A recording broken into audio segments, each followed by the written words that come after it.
Welcome dear students. तो आज का हमारा टॉपिक है स्वर वर्ण। संस्कृत में स्वर वर्ण कितने होते हैं तथा उनके उच्चारण के स्थान कहाँ से मतलब वो उच्चारित होते हैं या मुख्य जो अवयव हैं किस भाग को स्पर्श करते हैं, उस दृष्टि से हम लोग स्वर वर्ण कितने हैं और उनके उच्चारण स्थान कहाँ कहाँ पर हैं उसको देखेंगे।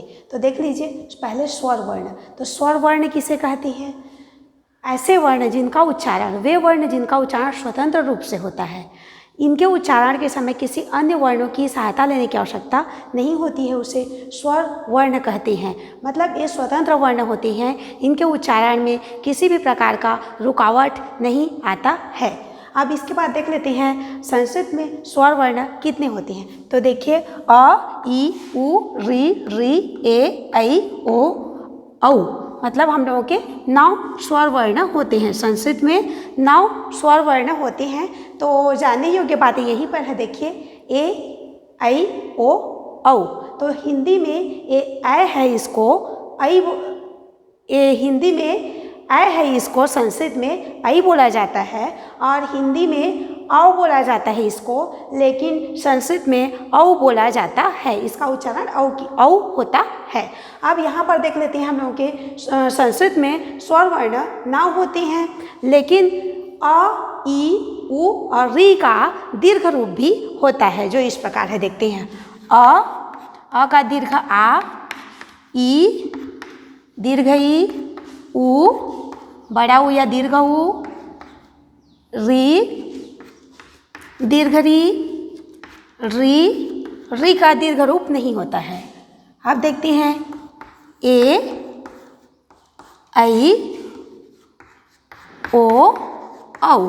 तो इस प्रकार से हम लोगों के 13 स्वर वर्ण हो जाते हैं। हम लोगों के 13 स्वर वर्ण हो जाते हैं। संस्कृत में एक बार और सुन लीजिए, संस्कृत में 9 स्वर वर्ण होते हैं, लेकिन अ, ई, उ और री का दीर्घ रूप होने के कारण संस्कृत में स्वर वर्णों की संख्या 13 हो जाती है। मतलब कुल मिलाकर के स्वर वर्ण 13 होते हैं। अब इसके बाद हम लोग देख लेते हैं कि स्वर वर्ण में हम लोगों के अ, ई, उ, री और री ये क्या है? मूल स्वर हैं, मूल स्वर वर्ण हैं।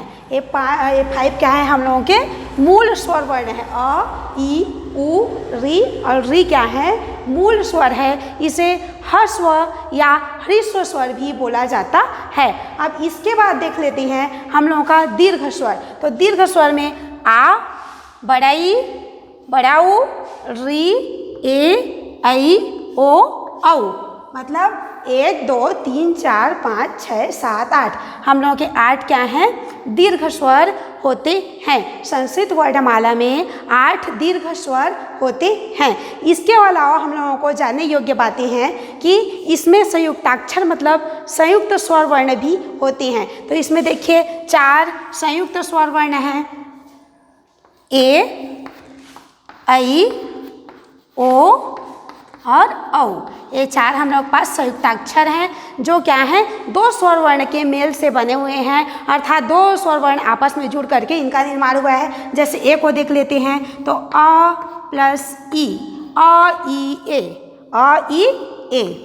अब उसी प्रकार से ऐ को देख लेते हैं या ऐ को देख लेते हैं तो अ प्लस ए इक्वल ऐ। उसी प्रकार से आगे देख लेते हैं ओ को, तो अ प्लस उ को जोड़ेंगे तो ओ हो जाता है। अब इसके बाद देख लेते हैं अ प्लस ओ को जोड़ते हैं तो औ हो जाता है। तो ये चारों हम लोगों के पास संयुक्त स्वर वर्ण हैं। एक बार और देख लेते हैं, हम लोगों के मूल स्वर 5 हैं, अ, ई, उ, री और दीर्घ स्वर हम लोगों के 8 हैं। इनका दीर्घ रूप आ, बड़ा ई, बड़ा उ, बड़ा री और ए, ऐ, ओ, औ हम लोगों के 8 दीर्घ स्वर वर्ण हैं। उसके बाद स्वर वर्णों की कुल संख्या 13 होती है और उसमें 1, 2, 3 और 4 क्या है? हम लोगों के 4 संयुक्त अक्षर या संयुक्त स्वर वर्ण होते हैं। अब इसके बाद हम लोग देख लेते हैं कि इनका उच्चारण स्थान कहाँ कहाँ से इनको उच्चारित किया जाता है। मतलब जो जिह्वा है किस भाग को छूती है या मुख के कौन से अवयव का प्रयोग करके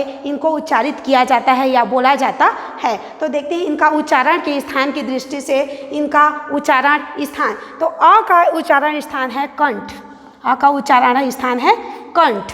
इसको हम लोग कंठ वर्ण भी कहते हैं। इसका उच्चारण स्थान चूंकि कंठ है इसीलिए इसे कंठ वर्ण कहा जाता है। और क्या है, आ का उच्चारण स्थान है कंठ, और आ का उच्चारण स्थान है कंठ, इसीलिए इसे कंठ वर्ण कहा जाता है। उसके बाद ई और ई का उच्चारण स्थान है तालु, ई और ई का उच्चारण स्थान है तालु, इसीलिए इसे तालव्य स्वर कहा जाता है। तालव्य स्वर वर्ण, छोटा ई और बड़ा ई हम लोगों का उच्चारण स्थान तालु है, तो इसीलिए इसे तालव्य वर्ण कहा जाता है। उसके बाद ऊ और बड़ा ऊ पर पहुँचते हैं तो इसका उच्चारण स्थान है ओष्ठ।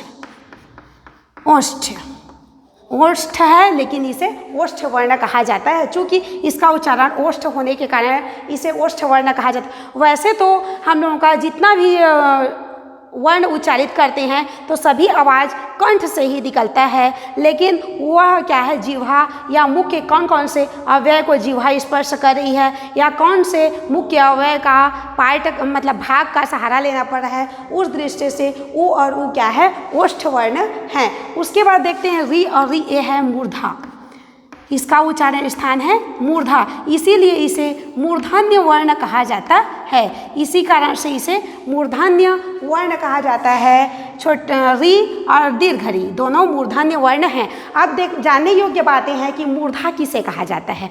तो देखिए, मूर्धा अर्थात मुंह की छत का भाग, मुंह की छत की भाग मुंह है। जब उसके ऊपर वाले भाग पे हम लोग जाएंगे तो फर्स्ट में दंत आता है, दांत आता है, उसके जस्ट ऊपर वाला जो कठोर भाग होता है उसे मूर्धा कहा जाता है। तो जब री और री का हम लोग उच्चारण करते हैं तो जो जिह्वा है वो मूर्धा को जाकर के मुंह की छत को घूम करके मुंह की छत को स्पर्श करता है, इसीलिए ये मूर्धन्य वर्ण है। अब इसके बाद एक चीज़ और जानने योग्य बातें हैं कि तालु क्या है। तो देखिए, पहले मुंह के अग्र ऊपर वाले भाग में पहले दंत होता है, फिर कठोर वाला भाग जो मूर्धा कहलाता है, उसके बाद वाला जो ऊपर की छत में बाद वाला जो भाग है, पहले दंत आया, फिर हम लोगों का कठोर एक प्रकार का कठोर जगह आता है, दांत के जस्ट बाद वो मूर्धा है, और उसके बाद वाला जो भाग है वो तालु कहलाता है। तो आप देख लेते हैं, री री हम लोगों का मूर्धन्य वर्ण हुआ।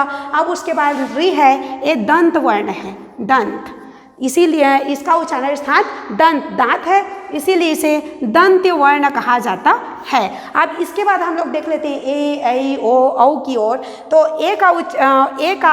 ए चूंकि हम लोगों का अ और ई से मिल करके बना है, दो वर्ण आपस में जुड़ करके ए का निर्माण किए हैं। तो देखते हैं, अ का उच्चारण स्थान चूंकि कंठ है और ई का उच्चारण स्थान तालु है, तो इस प्रकार से हम लोग इसको अ और ई से मिल करके बना है, तो इसको जोड़ लेते हैं तो हम लोगों का हो जाएगा कंठ तालु।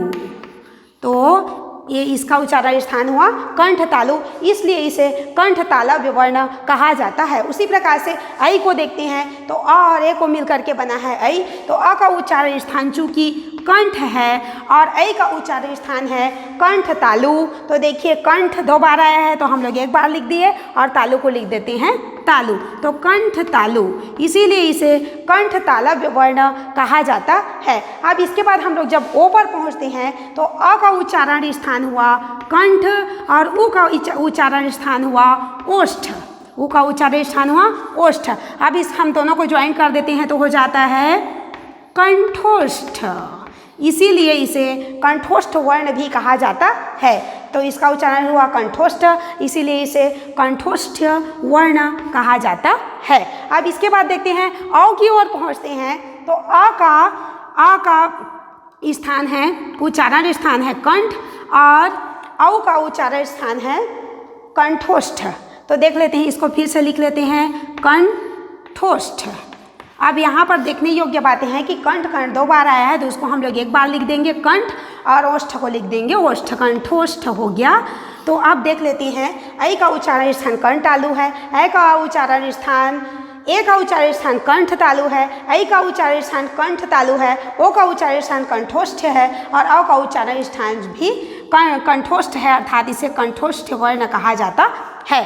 तो यहाँ पर जानने योग्य और बातें हैं कि देख लीजिए, हम लोगों के संस्कृत वर्णमाला में 13 स्वर वर्ण होते हैं, दीर्घ को मिला करके बोलिए 13 स्वर वर्ण होते हैं। इसमें 5 मूल स्वर होते हैं, इसे ह्रस्व या ह्रस्व स्वर भी कहा जाता है। उसके बाद 4 हम लोगों के संयुक्त स्वर वर्ण होते हैं जो 2-2 स्वर वर्ण आपस में मिल करके बने हुए हैं। उसके बाद हम लोगों के 8 दीर्घ स्वर वर्ण होते हैं। मतलब अ का दीर्घ रूप हो गया और ई का दीर्घ रूप, ऐसे करते करते हम लोग के दीर्घ रूप की ओर आएंगे तो हम लोगों के 8 क्या हैं, दीर्घ स्वर वर्ण होते हैं। अब इनका उच्चारण स्थान देख लीजिए। अ का उच्चारण अ और आ का उच्चारण स्थान कंठ है, मतलब गला है बोल सकते हैं। ई का उच्चारण स्थान तालु, ऊ का उच्चारण स्थान ओष्ठ, और री का उच्चारण स्थान मूर्धा और री का उच्चारण स्थान दंत है। और ए का उच्चारण स्थान कंठ तालु, ऐ का उच्चारण स्थान कंठ तालु, ओ का उच्चारण स्थान कंठोष्ठ मतलब कंठ और ओष्ठ, और अ का उच्चारण स्थान कंठोष्ठ